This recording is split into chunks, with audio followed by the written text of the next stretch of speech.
Los Draktyr son la nueva raza que descubrimos en Azeroth, y para muchos la primera reacción al conocer a esta especie de lagartos gigantes ha sido con cierto recelo. Podemos entender la introducción de cualquier raza de dracónidos que ya conocemos previamente del lore, pero una raza totalmente nueva, aparecida de la nada, parecía algo forzado. Sin embargo, que Neltharion haya creado una raza nueva para crear un ejército no es algo realmente nuevo en el seno del vuelo negro. Recordemos sin ir más lejos los experimentos de Nefaria o Sinestra. Ahora podemos entender que lo que pretendían era intentar imitar la mítica y desconocida creación de Neltharion. Los Draktyr fueron creados por el dragón Aspecto para luchar contra una amenaza que conocemos realmente muy poco, una amenaza que hasta hace muy poco tiempo realmente no teníamos ni idea de que existía. ¿Y qué significa que hayan despertado los Draktyr? ¿Quiere decir que este peligro tan misterioso va a volver a acecharnos? Esto y mucho más vamos a verlo en este vídeo, donde hemos analizado la historia, el origen de los Draktyr, analizando la zona inicial de esta raza jugable con todo lo que sabemos del lore establecido, así como algo de data mining. Así que vamos a aprender un poquito mejor de dónde viene esta raza de dragones híbridos, esta cosa tan extraña, y por qué realmente cuadran muy bien dentro de la historia del universo Warcraft. Para conocer los orígenes de los Draktyr tenemos que conocer mejor quién era su creador, Neltharion, pero no el corrupto a la muerte que ya conocemos, sino al Neltharion antes de sucumbir a la locura. Hablamos de uno de los aspectos más benévolos e importantes de los dragones aspecto. Ya como protodraco, Neltharion forjó una profunda amistad con el resto de los futuros dragones aspecto, especialmente con Malygos. Su sentido del honor y sus habilidades le hicieron válido para recibir la bendición de Khaz'goroth y convertirse así en el protector de la tierra. Y es en esta época, ya siendo Neltharion uno de los dragones aspecto protector de la tierra, cuando ve la necesidad de crear esta raza, este experimento, para luchar contra una amenaza que hasta hace poco no conocíamos, y que estamos empezando a entender que tiene mucho que ver con el plano elemental y con un conflicto entre dragones y protodracos que no conocíamos anteriormente. Cuando los protodracos fueron imbuidos por el poder de los titanes, los convirtieron en dragones aspecto y fueron asignados con un propósito totalmente distinto: proteger a Azeroth. Parece que este acontecimiento provoca una división absoluta entre protodracos y dragones. Por un lado tenemos a los dragones aspecto, bendecidos por los titanes, y por otro los protodracos que se renegarían ante el nuevo status quo, los primalistas, que se aferraban a sus orígenes elementales. Sabemos por crónicas que los dragones, los protodracos, descienden directamente de los elementales. Ya se estipulan crónicas que algunos de los elementales que evitaron ser encerrados en el plano elemental y permanecieron en Azeroth terminaron convirtiéndose en seres de carne y hueso. Entre todos estos seres están los protodracos, que descienden directamente de seres elementales. Y parece que cuando los dragones aspecto fueron ascendidos por los titanes, empezó un conflicto entre protodracos y dragones aspecto, que realmente empezó como una diferencia ideológica y empezó a escalar ese conflicto hasta convertirse en toda una guerra abierta. Y aquí sucedieron dos cosas importantes. Primeramente, los primalistas empezaban a venerar el recuerdo de Galakrond y utilizarlo como símbolo de su cruzada. Y esto es interesante porque de Galakrond conocemos realmente muy poco. Sabemos que era un dragón gigante que empezó a tener mutaciones y a devorar miembros de su especie, levantándolos incluso como no muertos. Los protodracos se unieron para luchar contra él, y aquí es donde entra en escena Tyr, que elige a los futuros dragones aspecto para acabar con la amenaza de Galakrond. En la narrativa de los acontecimientos de la lucha contra Galakrond hay un pequeño detalle que se insiste muchísimo, en el que nos muestra a un Tyr que se siente responsable de la corrupción de Galakrond. Y esto se ha explicado de alguna forma, indicando, en teorías, que posiblemente Galakrond fuese el resultado de un experimento de los vigilantes titánicos. Sabemos que los titanes han experimentado con cosas en Azeroth en el pasado, y tiene sentido de que un experimento fallido, algo que se les fue de las manos, hubiese creado a Galakrond.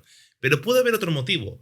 Puede que Galakrond se haya rebelado contra todo por algo que hayan hecho los titanes, algo en concreto. Por ello, hoy vemos a los primalistas que utilizan a Galakrond como símbolo de su, entre comillas, revolución. Puede que Galakrond no sea simplemente un monstruo gigante que mataba protodragones y fuese algo más, que tuviese motivaciones detrás de ese aspecto, digamos, de asesino sin ningún sentido.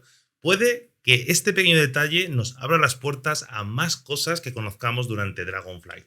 Creo que en esa expansión se va a extender mucho el lore del Azeroth primigenio, y creo que también entenderemos muy bien las cosas que han ido haciendo los titanes con sus vigilantes al frente de esto durante los últimos milenios en Azeroth. Lo otro que sucedió fue que los primalistas en algún momento consiguieron algo que les dotaría de un poder suficiente para poder retar a los Aspecto, un poder que les convertiría en un peligro inminente al que los dragones y sus aliados tendrían muy difícil que enfrentar. De los primalistas surgirían los encarnados primordiales. Estos seres son contra los que lucharemos en la primera banda de Dragonflight y son el equivalente a los dragones Aspecto, pero del bando primordial.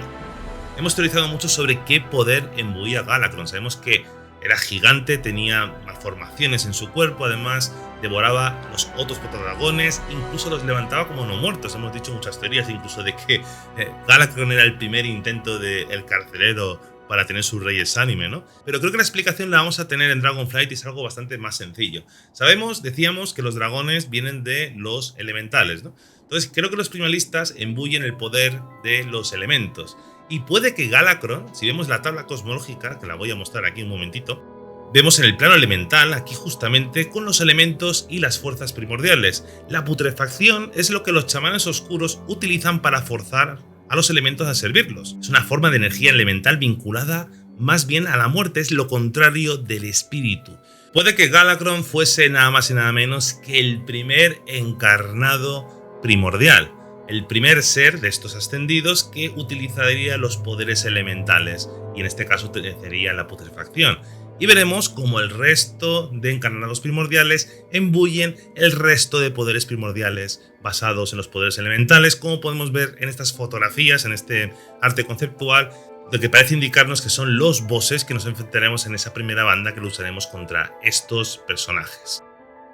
Por eso creo que los primalistas veneran a Galakrond, porque creo que estos seres llegó un momento que aprendieron a utilizar estos poderes primordiales y veían en Galakrond como el primer gran ascendido, el primer gran encarnado primordial, y seguirían sus directrices o lecciones o intenciones, porque creo que en esta expansión vamos a aprender que detrás de Galakrond hay algo más que una mole gigante de grasa que comía dragones. Creo que detrás de Galakrond hay motivaciones mucho más complejas y que tiene mucho que ver con algo que hicieron los titanes y sus vigilantes. Y va a ser muy interesante conocer esta parte de la historia.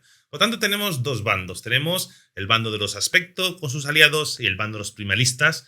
Y estos dos bandos pues imbuyen poderes de diferente origen y tienen formas diferentes de entender lo que es Azeroth.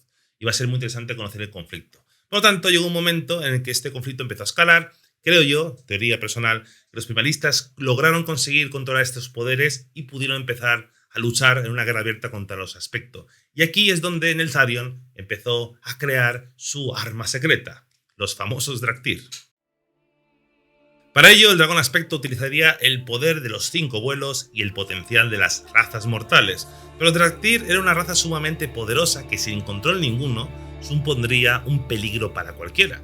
Y para dominar y controlar a esta nueva raza, utilizó un artefacto llamado el guardajuramentos, que le permitiría tener control sobre ellos.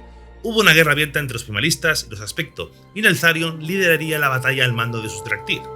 Raz-Katesh, uno de los encarnados primordiales que también hará aparición nada más empecemos en la zona de inicio de los Draktyr, también sería apresado entonces junto a sus compañeros, pero no sin antes, en un último acto desesperado, destruir el artefacto que permitía a Neltharion controlar a los Draktyr. Tras la batalla hay una conversación entre Neltharion y Malygos. El dragón azul estaba realmente preocupado por la existencia de los Draktyr. Era una raza mortal pero que poseía el poder de cada uno de los vuelos Aspecto. Y más preocupante era que Neltharion ahora no disponía del artefacto con el que los podía controlar.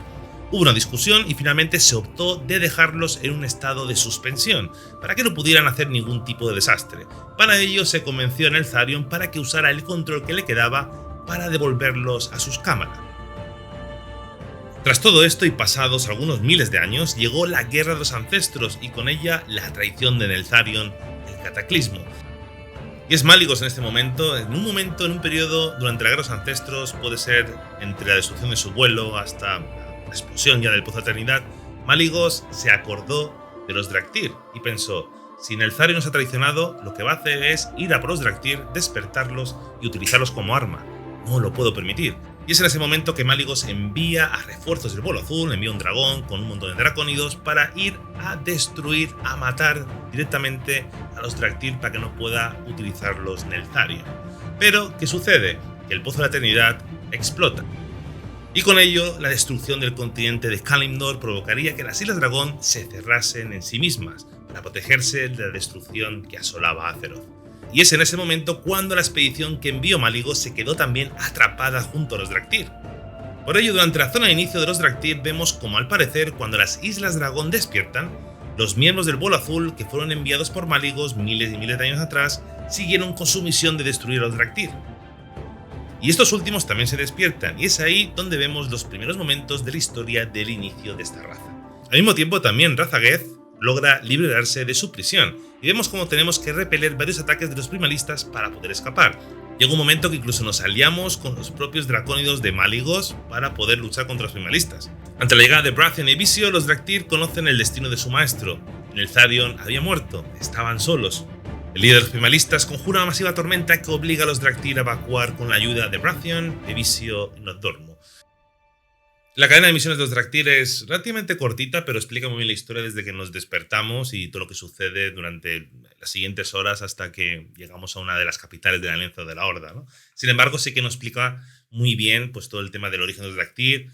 Despertamos y hay un dragón azul allí, que lo ha enviado Malygos, no te enteras por qué. Entonces, todo lo que hemos sacado aquí pues pone un poquito más en contexto de qué va, de dónde vienen los Draktyr. Todo lo hemos sacado del data mining, de teorías propias y demás, y así que, bueno, veremos cómo durante el leveo, durante los siguientes meses, conoceremos mucho más de esta historia. Pero sí que cuadra los Draktyr en la historia de los dragones. Tened en cuenta que el lore de dragones hay unos vacíos muy amplios, ¿no? Tened en cuenta que la derrota de Galakrond, la extensión de los dragones como aspectos, pasó hace 150.000 años. Luego no sabemos absolutamente nada de ellos hasta hace 10.000, con la Guerra de los Ancestros, y luego también los perdimos de vista otra vez. Quiere decir que hay unos huecos bastante importantes en el lore, donde se pueden meter muchas tramas muy interesantes, como el tema de los primalistas. Creo que es una cosa bastante interesante. Vemos que es una guerra que pasaría poco después, en teoría, de ser ascendidos como aspectos. Entonces, digamos que llevan encerrados miles y miles de años y, oye, es una historia interesante, porque tened en cuenta que los primalistas, desde su punto de vista, yo imagino, verán a los titanes como una fuerza extranjera, alguien que viene de fuera a fastidiar el planeta, básicamente. Pero tened en cuenta que lo que es original de Azeroth son los elementos. Y el tema de los elementales es algo que va a resurgir y va a ser muy interesante por cosas que hemos aprendido recientemente. Tened en cuenta, como se estipulan crónicas, que en Azeroth particularmente los elementos son muy agresivos. Esto tiene un motivo. La culpa de ello es del alma mundo de Azeroth, que consume espíritu. Y básicamente Azeroth se convierte en un depredador competencia de los elementales. Por ello, los titanes, cuando llegaban a Azeroth, otra cosa que hicieron aparte de encerrar a los titanes antiguos fue atrapar a los elementales en el plano elemental. Digamos que básicamente los elementales eran agresivos en Azeroth porque se morían de hambre. Entonces, claro, si te pones desde el punto de vista de los primalistas, que ellos veneran su origen elemental, tiene sentido que haya esa competencia natural entre primalistas y aspecto, titanes contra elementales. Entonces todo esto puede abrir las puertas al lore más troncal y más primigenio de World of Warcraft. Y mola mucho. Y todo esto puede abrir algo muy interesante en el lore de Warcraft, porque si hemos aprendido algo desde Legión es justamente eso, que los titanes no son tan buenos ni el vacío es tan malo. Todos tienen sus motivaciones, sus intenciones y que al final del día somos nosotros, pobres mortales, que estamos aquí en medio de esta guerra cosmológica tan extraña. Entonces, bueno, creo que durante esta expansión vamos a no solamente aprender mucho sobre el lore primordial, aprender más sobre el pasado de los dragones, sino que creo que van a introducir tramas que son tan propias de World of Warcraft como el propio vacío. Creo que en el fondo, detrás de todo lo que sucede en este planeta, siempre hay extendido algún tentáculo de estos seres tan caprichosos. Y bueno, y seguiremos analizando lo que vaya surgiendo de la alfa de Dragonflight, de la historia que veremos allí. Así también prepararemos algunos vídeos sobre historia de antes, hablaremos sobre historia de los dragones, hablaremos sobre historia de los elementales, cosas interesantes para prepararnos, para repasar conceptos para cuando venga Dragonflight, porque creo que vamos a tener que a desempolvar Crónicas 1, 2 y 3 en varias ocasiones para revisionar todo lo que creemos que conocemos de la historia de Warcraft. Y bueno, gente, muchas gracias por ver este vídeo como siempre. Espero que os haya gustado y como siempre espero comentarios aquí abajo, en la cajita de abajo, y podéis comentar lo que os parece y qué queréis que nos depara en el futuro de este juego, de esta expansión Dragonflight. También recordaros, podéis uniros al Discord, donde cada semana, cada 2 semanas ahora mismo, que estamos en verano, hacemos Hilo del Destino, donde nos juntamos unos cuantos en el Discord por voz, hablamos de lore, de historia, de Warcraft, de muchas cosas. Así que invitadísimos todos, unidos a través del enlace que tenéis abajo en el comentario fijado y en descripción. Y bueno, gente, una vez más, gracias y nos vemos en el siguiente vídeo. Un abrazo.